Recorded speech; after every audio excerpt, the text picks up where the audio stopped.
Good evening class 10th। आज हम start करने जा रहे हैं ज्योग्राफी का सेकंड चैप्टर।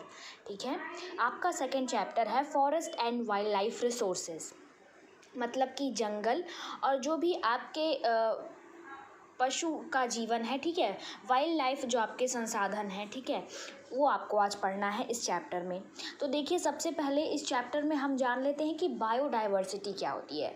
बायोडाइवर्सिटी नाम आपने कई बार सुन रखा है, क्लास 3rd 4th में ही आपने ये नाम सुना होगा पहली बार। तो बायोडाइवर्सिटी का मतलब होता है जैव विविधता। ठीक है, देखिए, जीव जंतुओं में पाए जाने वाली जो विभिन्नताएं होती हैं, या आप कह लीजिए कि जो उनकी विशेषताएं होती हैं, उन्हीं को हम जैव विविधता कहते हैं। ठीक है, इंग्लिश में बताऊं तो शॉर्ट में अगर एकदम डेफिनेशन इसकी हो जाएगी कि biodiversity is the variety and variability of life on earth. ठीक है, तो अब आप समझ गए होंगे कि जैव विविधता क्या होती है। जितने भी जीव जंतु पाए जाते हैं पृथ्वी पर, ठीक है, सब एक जैसे तो नहीं होते हैं ना, सबके अंदर कुछ डिफरेंसेस होते हैं, कुछ वेरिएशंस होते हैं। ठीक है, तो इन्हीं वेरिएशंस को हम क्या बोलते हैं? बायोडाइवर्सिटी बोलते हैं। ठीक है, अब देखिए, उसके बाद फ्लोरा और फना। इंडिया में फ्लोरा और फना के बारे में बोला गया है। देखिए, फ्लोरा का मतलब होता है आपका जो वेजिटेशन होता है, ठीक है, जो आपके पेड़ पौधे होते हैं, वो हम फ्लोरा के अंदर कंसिडर करते हैं। ठीक है, और फना में आपका जो एनिमल्स कह लो, ठीक है, जो एनिमल्स आते हैं वो आपके फौना के अंदर आते हैं। ओके, देखिए यहाँ पर दिया है, India is one of the world's richest country in terms of its vast array of biological diversity. आपको ये पता है कि पूरे विश्व में भारत उन बड़े देशों में से एक है जहाँ पे क्या जीव कई प्रकार के पाए जाते हैं। ठीक है, या बहुत अधिक मात्रा में पाए जाते हैं। यहाँ पे बहुत अलग अलग तरह के, अलग अलग किस्म के जानवर, पक्षियाँ, पेड़ पौधे पाए जाते हैं। ठीक है, उसके बाद देखिए, This is possibly twice or thrice the number yet to be discovered. You have already studied in detail about the extent and variety of forest and wildlife resources in India. You may have realized the importance of these resources in our daily life. This diverse flora and fauna are so well integrated in our daily life that we can take these for granted. But lately they are under great stress, mainly due to insensitivity to our environment.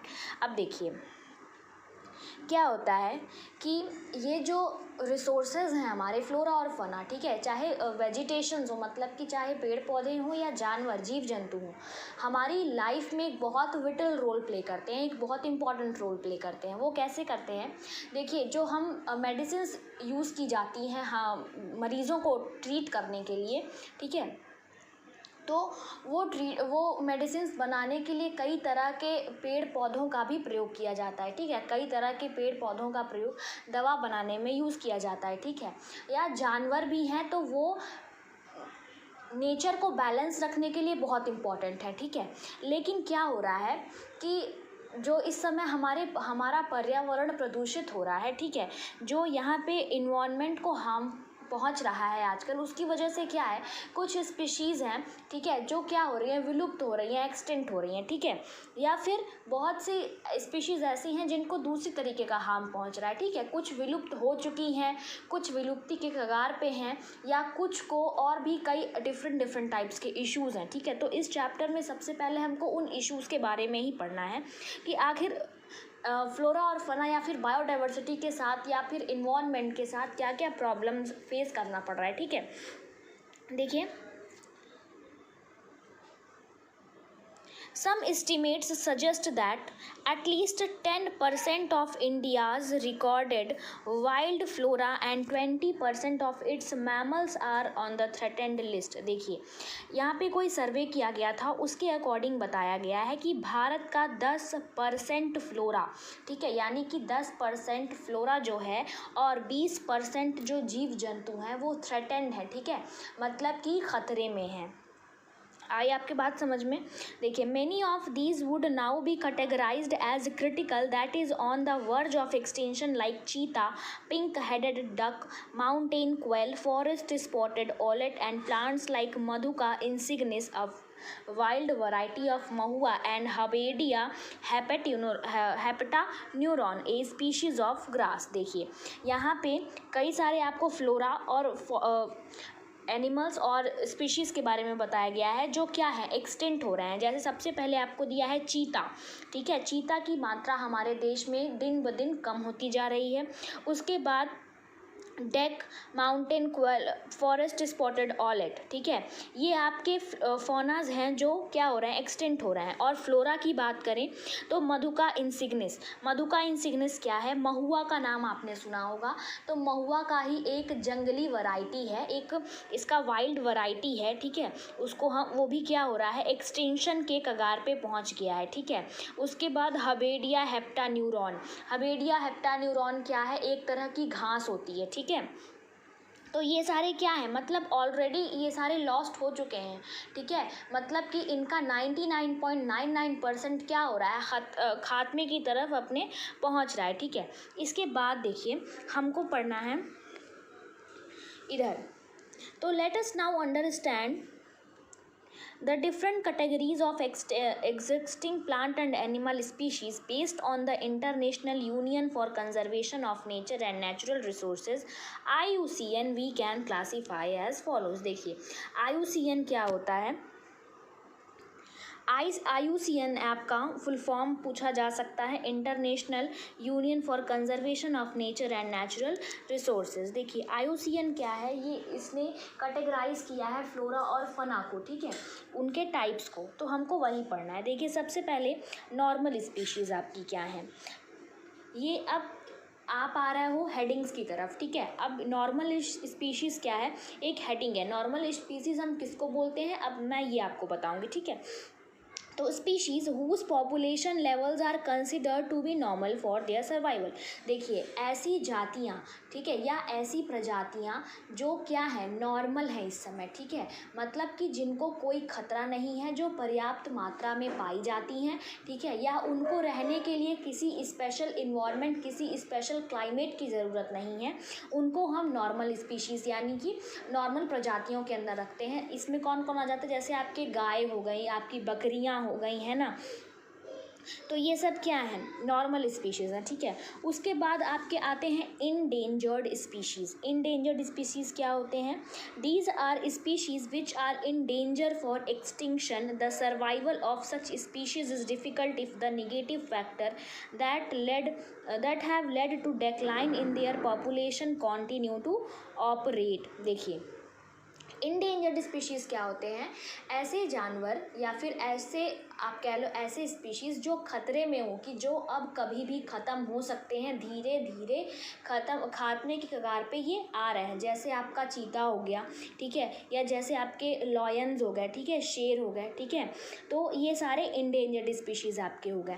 उसके बाद vulnerable species, तो these are species whose population has decline to level from where it is likely to move into endangered category in the near future if the negative factor continue to operate।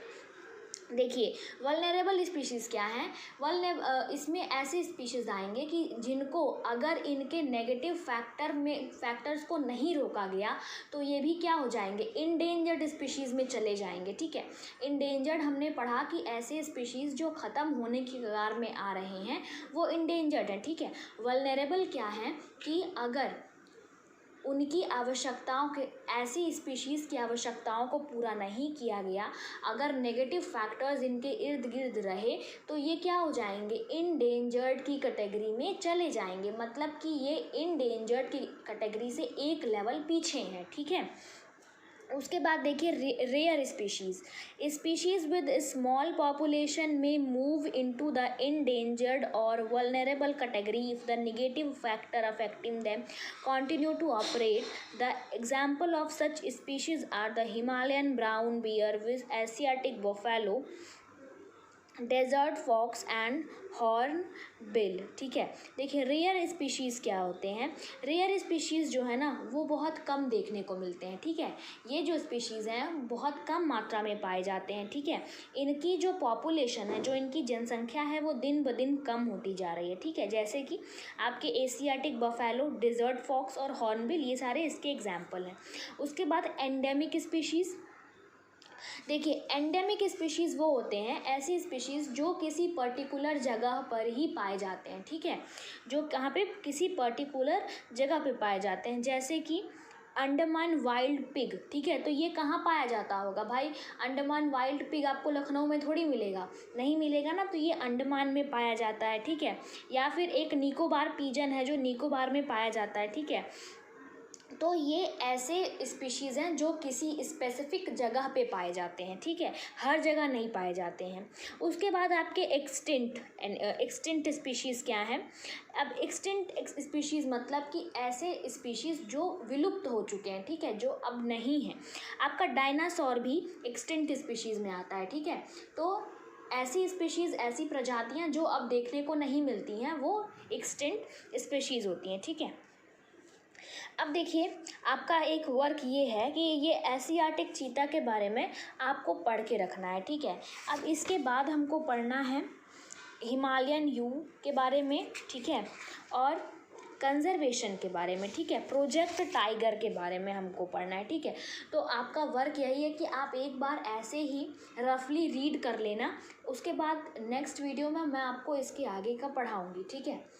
एक बार मुझे comment section में कोई भी student ये comment करके बता देगा कि 10th क्लास में कौन कौन से सब्जेक्ट्स, कितने कितने चैप्टर्स आपने पढ़ लिया है या आपने लिख लिया है, या आपने पढ़ तो लिया है लेकिन उसके नोट्स आपको नहीं मिले हैं, ठीक है।